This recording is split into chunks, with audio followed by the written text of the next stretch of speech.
Emily Hall, welcome to the WorkPlay podcast. Thank you so much for having me today. I'm so excited. Off air, we're having a little bit of technical difficulties, so we'll see how today goes. We'll see if we can make it through. But I am so excited, regardless, to have you on the podcast today. I know that you are so good at what you do when it comes to storytelling, speaking, all of the things, and it's so important when it comes to messaging and visuals, and all of these things just form an ecosystem in your business's way of marketing. And I just think it's an important conversation that we're about to have. And I'm really excited. Can you introduce yourself and your business and how long you've been in business? Of course. So I am Emily Hall. I am the founder and CEO and chief strategy person for Rhetoric Agency. So we work with speakers, authors, consultants, thought leaders, founders, anybody who's wanting to use speaking as a growth tool for their business. And we look at speaking as traditional speaking on stages, speaking in more marketing events like summits, but also paid speaking and corporate speaking and kind of the whole spectrum there. And so we serve our clients with the strategy for that whole speaking platform as a system. And we do talk development. And then we do a lot of the done for you and implementation support on the back end as far as finding opportunities and all that good stuff. So we are really invested in our clients' growth through speaking, and the way that they use it is really different. So I'm excited to talk about the ways that that can show up and how the visuals play into some of those really key growth transition point in speaking and in thought leadership. I have been in business for, let's see, a little over 6 years now, but I've been working with speakers for over 10. I started out in corporate, and what I didn't realize at the time was an in-house speakers bureau. And so I was working at a national healthcare company, and I was doing the strategy and the deck development and the event coordination and all of that for a team of speakers that was across business lines. And so got to do some really cool stuff on really big national stages, on sales stages, on education stages, and then really kind of rolled that into an agency of my own where we do that for clients that are doing really cool stuff in the world. So we've got a small but mighty team, and we're able to work with some really talented speakers and business owners across all sorts of industries. I've worked with hundreds of speakers, and it's just a really cool thing that we get to be able to tie speaking and visibility through those formats into business KPIs, into launches, into marketing, into sales, into all of that good stuff.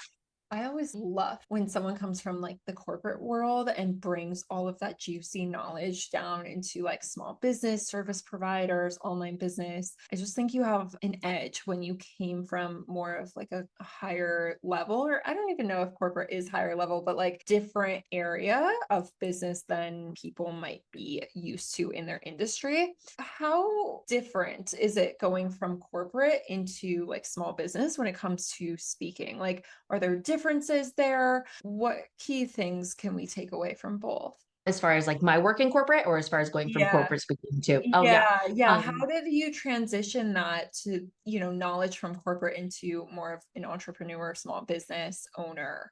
You know what's funny? I didn't realize it at the time what that structure was. There wasn't really a lot of language around an in-house speakers bureau. It was this thing that, the company that I worked for just really prioritized speaking as a medium for thought leadership. And that was just something that was important to the leaders of the company. I think it still is. And that translated back in as I was sharing those values. And I was like, no, I know that this works. I know that this is important. And it really resonated with small businesses. So I was able to take what worked at this much bigger systemic level. I mean, we were doing like dozens and dozens of events every year, and most small businesses don't need that. They don't need that volume. So there's a difference in how precise you can be in the events that you're targeting. There's a difference in the amount of time and energy that you have to devote to it in corporate or in a bigger organization. And this is true when you're working with a speakers bureau or working with an agent. There's infrastructure in place to help support that. And so you as a speaker just get to come in and say, great, here's my talk, here's my assets, here's what I'm launching, here's what I'm doing. Have a nice day. I'll see you when you book me on a stage. And when you are responsible for that in and of yourself, you have to roll those systems and those activities to be able to land those stages into your own business workflows. And so it's really different. I am a small business owner myself. I recognize the time constraints of that. And so I'm able to translate what works at these bigger levels, at these bigger organization levels, into what is actually needed to move the needle. What's the minimum needed that people need to do in order to get the same results or get results that are going to be impactful for their business?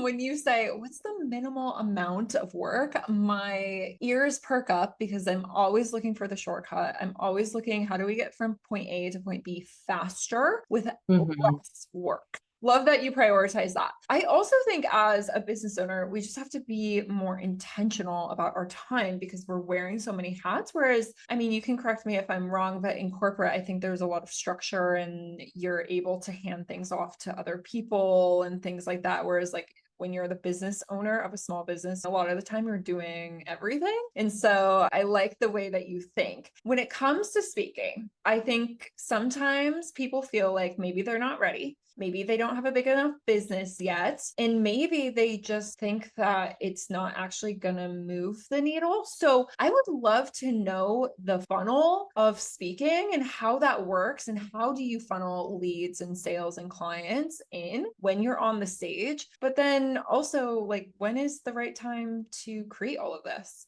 A lot of people think that in order to be on stages, you have to have everything ready. You have to have your talk ready and tested and your deck completely done and your freebie funnel completely set up. And you need to have the speaker reel and you need to have all the testimonials and you need to have all these things ready before you can even hit send on that outreach email or apply on that application. And that is not the case. So a lot of times what you really need is you need to know we look at in our strategy, we have the 5 Ps. We love a system, we love a framework, love methodology. The first one is your purpose. So, what is the business KPI that you're looking for? And so, anybody that's thinking about incorporating speaking into your business, you want to be thinking about these things to start to develop what that strategy is. And that's how you know what speaking looks like in your business because it can be so different for so many people. It depends on your business structure, it depends on what types of offers you have. So, if you have a B2B offer and you do corporate consulting or you do something in the business world, if you have a SaaS product, if you have a physical, like maybe you have a beauty product or you have a book, those approaches to speaking are very different than if you have a service-based business or if you have an education-based business where you do courses. They're all very different. And so that's why being very intentional about what types of speaking you can do will help make sure that the efforts that you take are going to be effective for you.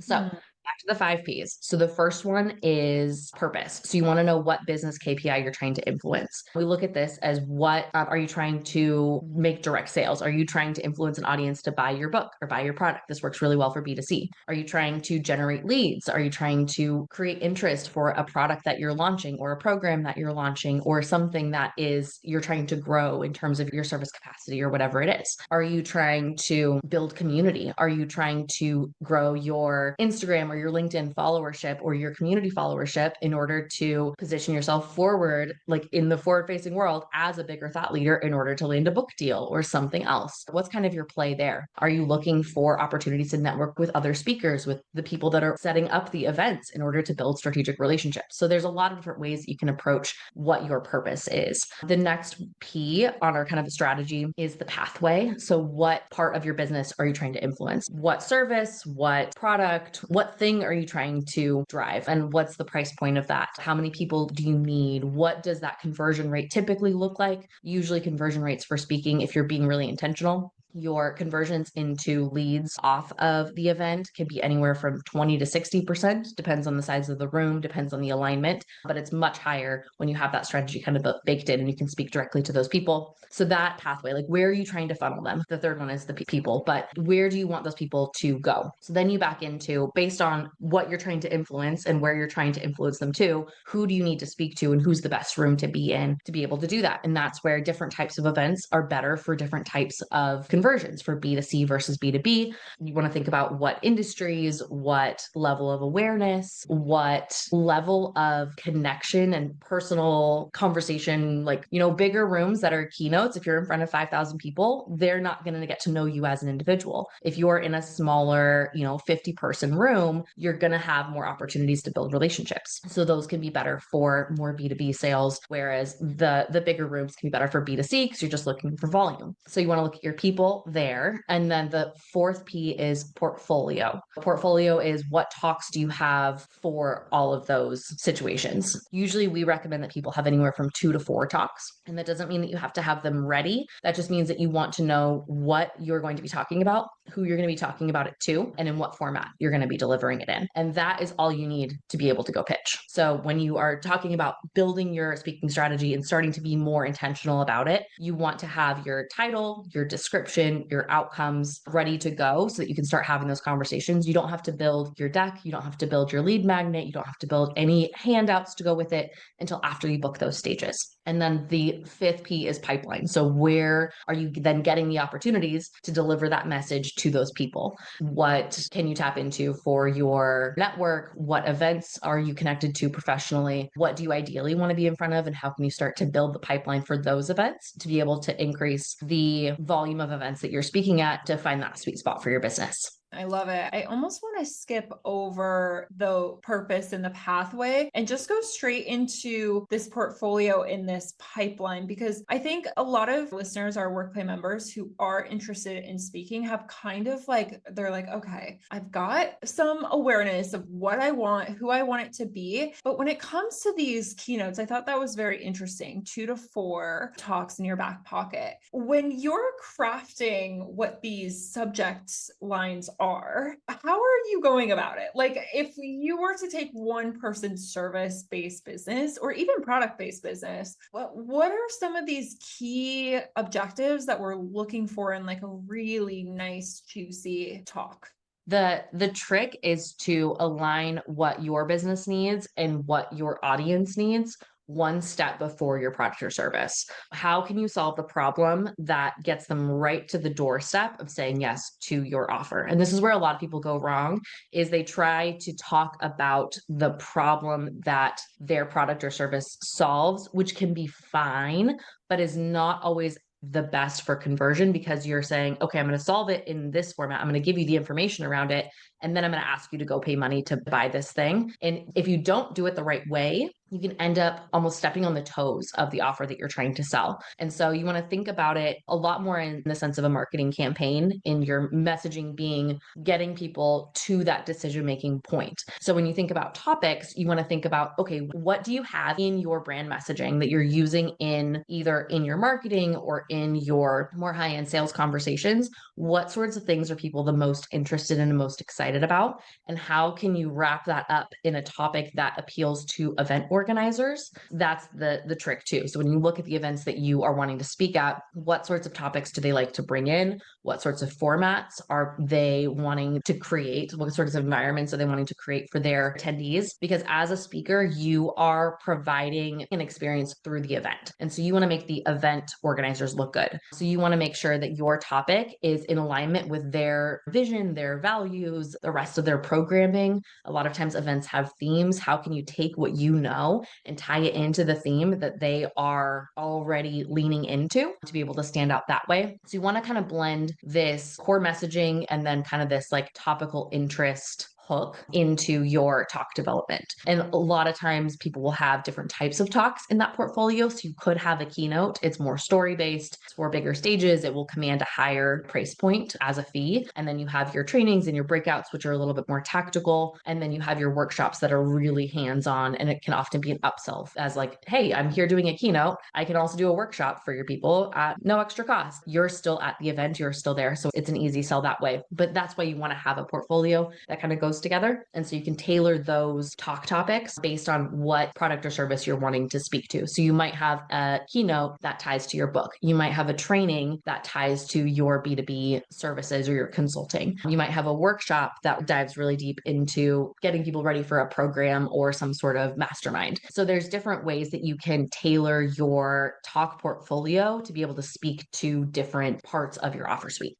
That makes a lot of sense because I think in my head, when you were saying portfolio and keynotes, I was thinking, oh, 2 to 4 keynotes. But what you're really saying is like, no, keynote is just one format of all of these different ways that you can be on the stage, which that makes a lot of sense when it comes to like almost pitching or being in a bigger audience and room versus a smaller one. Makes a lot of sense. Okay, so we have an idea of the types of portfolio talks that we should have. But then like when it comes to pipeline, I think this is often a question of like, okay, but how is this even going to be possible for me? No experience if I've never done this before and I want to get into it. It's almost like ripping off the band-aid. Like, how does that happen? Because I think that a lot of people see maybe on social media, like, oh, an event's coming up, but they see it after it's already been organized and it's in the promo phase. And they're like, how in the world do I get on this stage if they already have their speakers and I'm out here like almost behind on pitching to them? Like, how do these things all come about? Like, can you give us some industry insights or secrets in order to kind of get the pipeline going?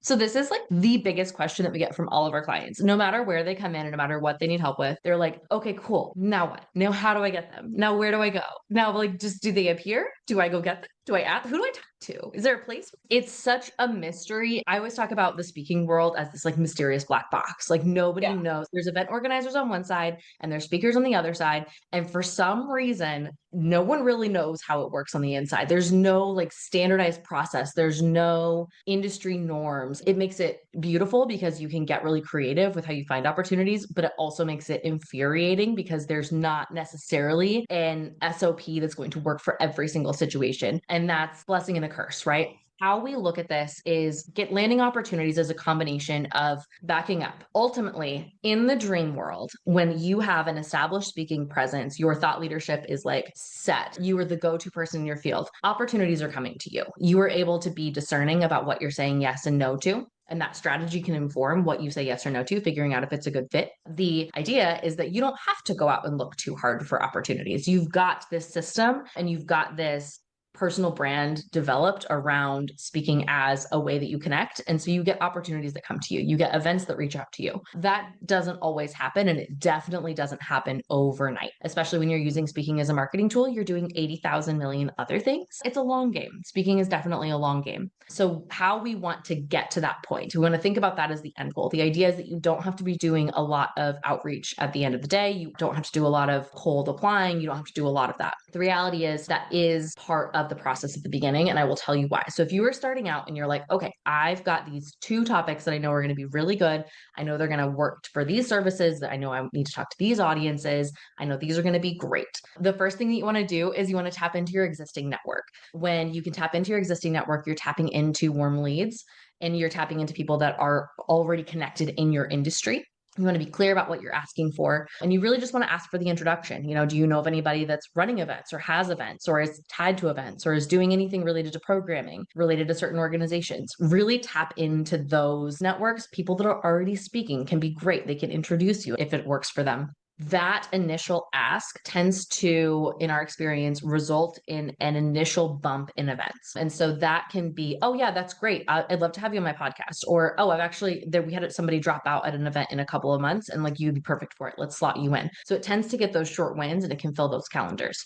What happens with a lot of people is they stop there and they say, okay, well, now I'm out of event. I don't know what to do now. So I guess that's all I'm doing for speaking. And they pause there. The missing piece of the puzzle in this situation, which is super common, is you're missing that outreach piece of it. So it's that network expansion phase. So you're looking at what types of events don't I know anybody at, or, I don't know anybody at these organizations or that are even related to this. This feels like a little bit out there for me, but it's where I know I want to be and should be in order to create that thought leadership status in my industry or to be able to get in front of my ideal audience that is going to be perfect for my products and services. So you want to build that outreach process in. And so this is relationship building over social media. It's asking for introductions to try to get close to those. It's watching the event schedules. So a lot of times there are open calls for speakers and just applying into those. A lot of times when you think about an event and you're like, oh my gosh, I completely forgot about this event because it's just being marketed and they've already got the speaker lineup set.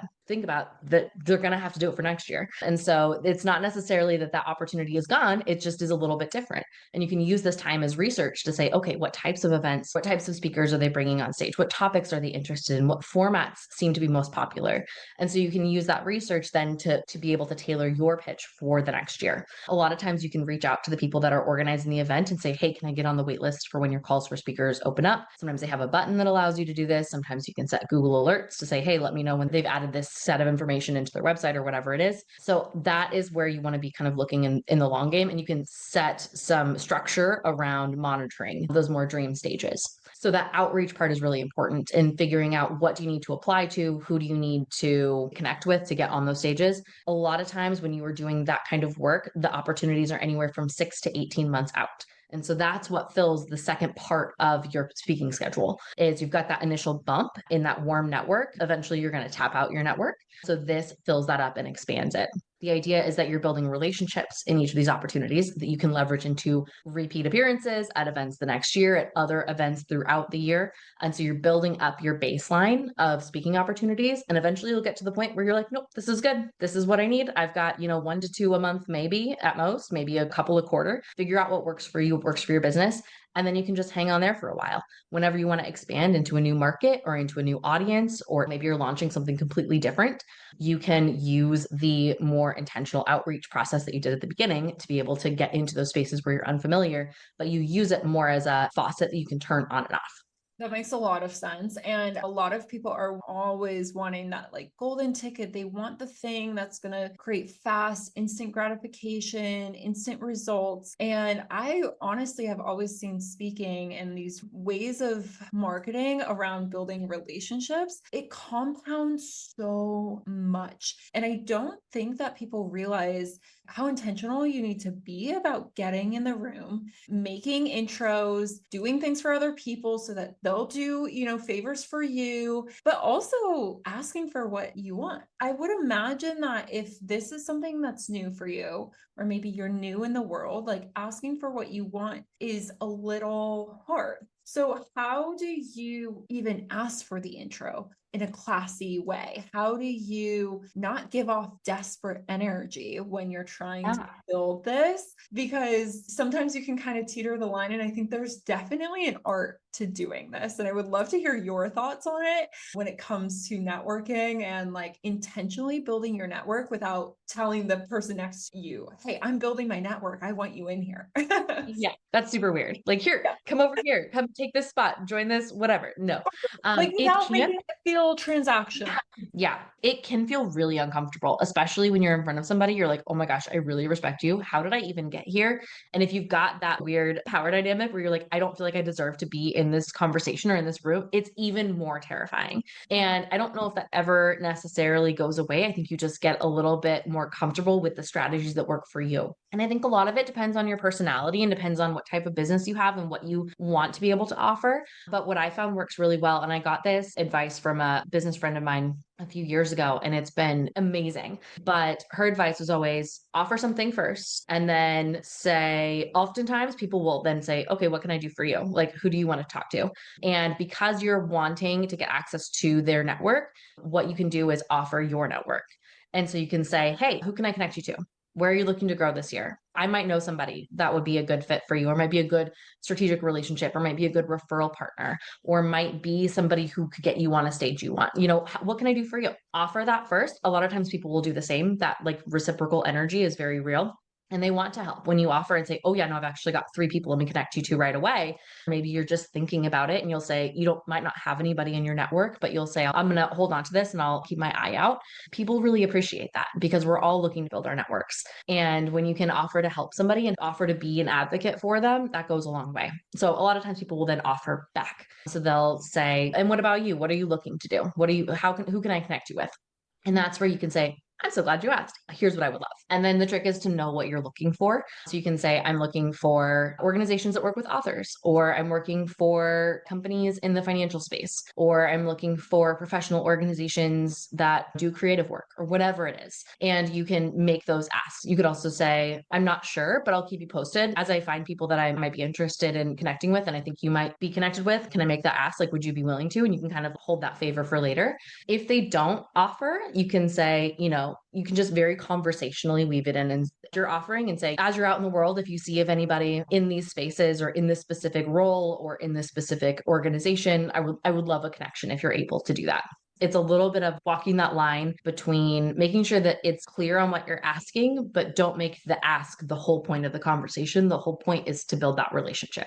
Totally. And something that's really helped me in like the art of networking is just being on the offensive of that, what you're saying, of being like, totally, what's your goals? What are you doing? What's exciting you? And almost inferring what they might need. So I can go back to them. It's almost like more powerful if you remember the conversation and then circle back with them with the thing that they expressed to you that they were wanting. I think it might feel like these things just naturally happen without intention, which I do think that that does happen, especially when you really click with someone. But there is something to be said about like intentionally going after certain circles or certain people that almost hold the gatekeep the door to other people. And not saying that you use people to get to the top, it's just saying that you're able to understand where some of these pockets can be. And I think best people are really actually intentional about that with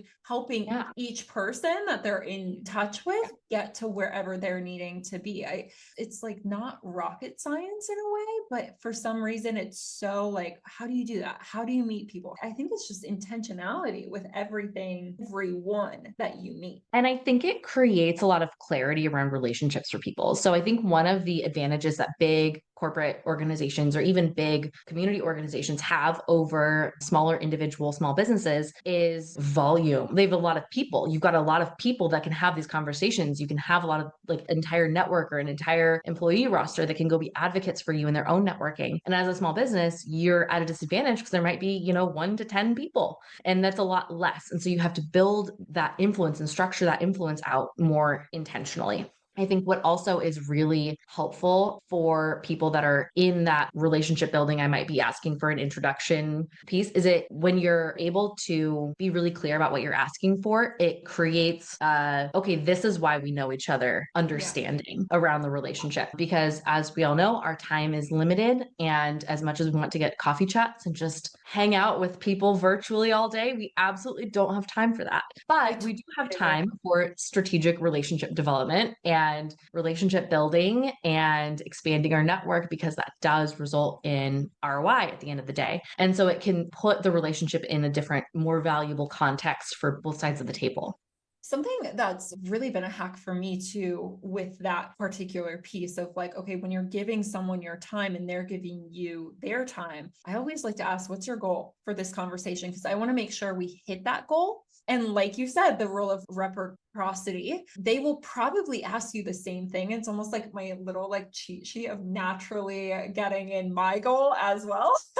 A lot of times the goals are aligned. And so it's like, it doesn't feel transactional if you just kind of say it for what it is. I love this. I love the pipeline of how we can actually grow the network to get these opportunities. Because I think you're right. As when you have the network, I find that these opportunities are, or even just, the intros to other opportunities through your network is so much easier. Oh my gosh. And once you have the momentum of building your network, it's just the expansion happens, I think, exponentially, at least from what I've experienced. As far as my WorkPlay members, I want to make sure that they know how to use their quarterly shoots intentionally with this strategy. So if someone's like, hey, going into 2025, I want to be really intentional about how I show up in my thought leadership with my speaking, how are they creating their visuals to optimize this strategy?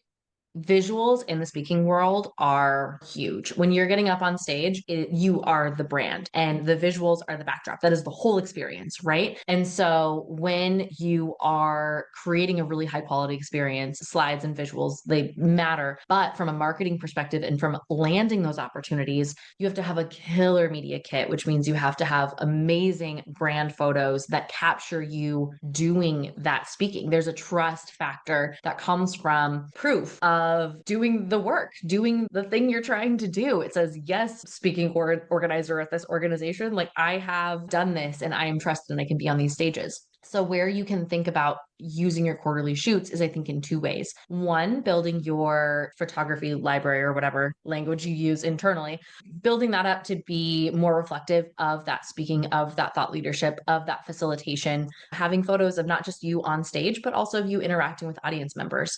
And there are a lot of ways that you can do this. One, you can have people come to events that you're speaking at. You can also do pop-ups where you bring in audience members and sort of create a mock speaking environment that's really great to be able to capture that. The other side of things that is really, really helpful is having photo and video for a speaking reel. That is something that you'll want to update every couple of years, probably. But a speaking reel and a sample of the work that you're doing is so important for event hosts to know that you are competent, you're articulate, you know how to stand up on a stage and not have it just like break you down. You know, you can own that stage. That's what they want because you're representing their event. And so you want to say, yes, I will represent you well. I can represent myself well, and I will bring this presence, this energy, this quality to your event as well.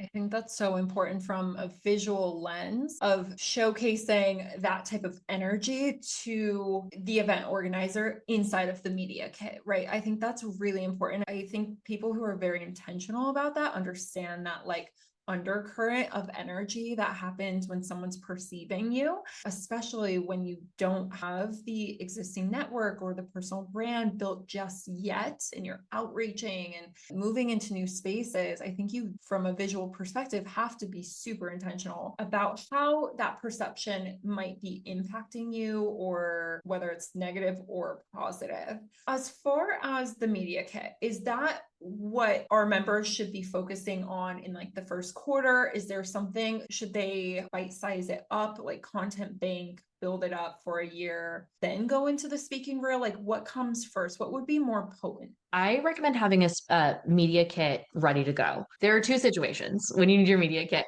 One is that it's available for download on your website. This is essentially your speaking brochure. It says, yes, world, this is a thing that I do. This is what I talk about. This is who I do it for. These are my credentials. These are, you know, all the things that make me amazing as a speaker. This is your printed brochure that people can get. That is super, super valuable. A lot of times we're not just like sending out our media kits in applications or in things like that. So when you're doing more targeted, like applying for specific events that way, you often don't need to send your media kit, but you're using your media kit as a content library essentially. So you pull your bio, you might pull your description, you might adjust it for a certain audience. So you can tailor it off of that, but that's kind of the like standard ready to go. But that is kind of the thing that flips the sign to open in your digital presence to other speakers, to event hosts and things like that. It's kind of like adding speaker into your bio on your socials. It just helps to reinforce. So when you are building those relationships and you're asking for those introductions, they're going to go back and look you up. They're going to look at your website. And when they see that you've got a media kit, when they see that you've got that there, it's so, so, so helpful for them to say, okay, yes, this person is legitimate. They do this. They are valuable in what they do.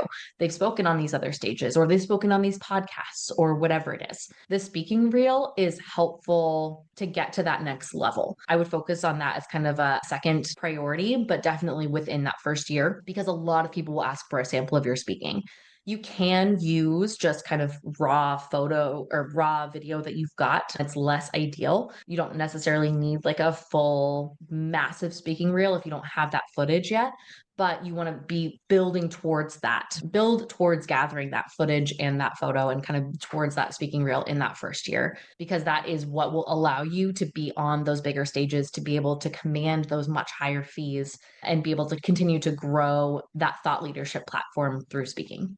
That's so interesting. So we've got phase one media kit done, got it on the website. We've got it plastered everywhere. Then phase two is really where that up level happens when we're getting serious, like showing what we've got, showing what we can do. That makes a lot of sense. And something that I was just thinking when you were talking, just a tip for WorkPlay members is if you do end up going to an event or speaking or getting it, or maybe it's like you do your first events for free, invite your WorkPlay team to those events. It's a perfect opportunity. And, you don't have to use a quarterly shoot. You can just do, an additional $497 day rate shoot and get some of that content being built up over time if you don't want to use your quarterly shoots. And then maybe even build up that speaking reel over time. Once you're ready for phase two, putting it all together, now you have the content.